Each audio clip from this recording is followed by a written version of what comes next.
திரையுலகில் தன்னுடைய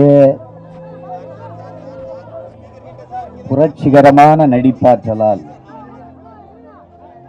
ஐயா கலைஞர் அவர்களின் மூலம் புரட்சி கலைஞர்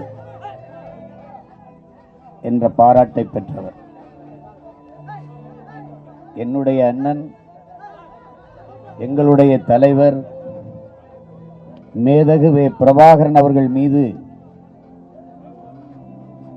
நம்முடைய கேப்டன் அவர்களுக்கு இருந்த பற்றின் காரணமாக அவரை தன் தலைவராக ஏற்றுக்கொண்டு கேப்டன் பிரபாகரன் என்று தன்னுடைய 100வது படத்திற்கு பெயர் வைத்து அதில் நடித்து மாபெரும் வெற்றியை ஈட்டியவர். அன்றிலிருந்து தன்னுடைய ரசிகர்களால் மட்டுமல்ல, ஒட்டுமொத்த தமிழ் மக்களாலும் கேப்டன் கேப்டன் என்ற அன்போடு அழைக்கப்பெற்ற ஒரு பெருமகன் நம்முடைய கேப்டன் அவர்கள்.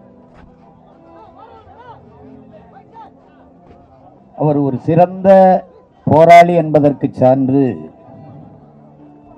தமிழீழ மண்ணில் தமிழ் மக்கள் துயருற்று நின்ற காலத்தில் அவரே தலைமையேற்று பெரும்படையை திரட்டி உண்ணாவிரதம் இருந்த போராட்டமாகட்டும்,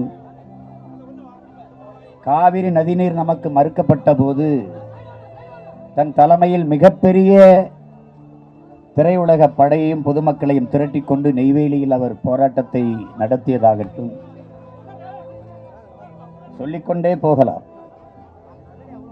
அவர் போர்க்குணத்திற்கு எண்ணற்ற சான்றுகள் உண்டு. அவர் பசியை உணர்ந்தவர்,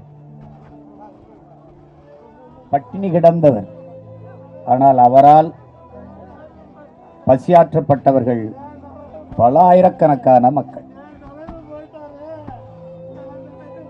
அவர் அதிகம் படிக்கவில்லை, ஆனால் அவரால் படித்து கல்வியறி பெற்று மேன்மை அடைந்த மக்களின் எண்ணிக்கை ஏராளம் ஏராளம்.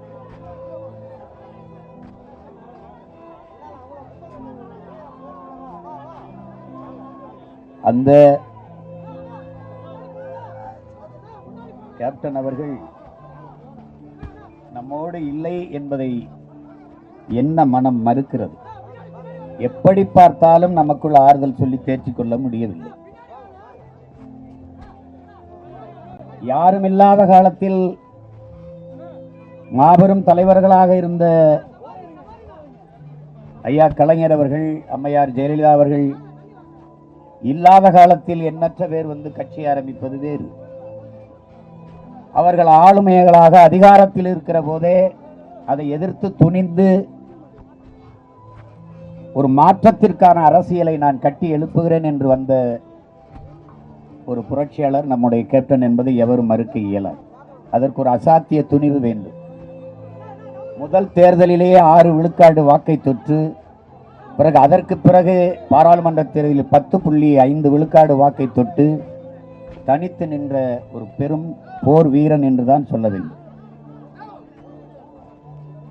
அந்த துணிவு இங்கே யாருக்கும் இருக்க வாய்ப்பில்லை. மழையோ புயலோ வெயிலோ பனியோ எதையும் கடந்து போவார். இங்கே நிற்கிற என் அன்பு சகோதரனுக்கு தெரியும், பல இரவுகள் உறங்காமல் படத்தை நடித்து முடித்து கொடுத்த கடும் உழைப்பாளி, கடுமையான உழைப்பாளி. அவரை பார்க்கிற போது இதுவரைக்கும் இந்த பின்னங்காலை வீசி பேக்கிக்கு அடிக்கிறதுக்கு தமிழ்நாட்டில் எந்த நடிகரும் இல்லை. அந்த காலின்று அசைவென்று கிடப்பதை பார்க்கிற போது புரட்சிகரமான எண்ணற்ற வசனங்களை கையை உயர்த்தி விரலை நீட்டி பேசி அந்த கைகள் மடக்கப்பட்டு கிடக்கிற போது அழகு தமிழால் ஆவேச தமிழை அள்ளி வீசிய அந்த வாய்கள் மூடி மௌனித்து கிடக்கிறதை பார்க்கிற போது மனது பெரிதும் துயரிட்டு நொறுங்குகிறது.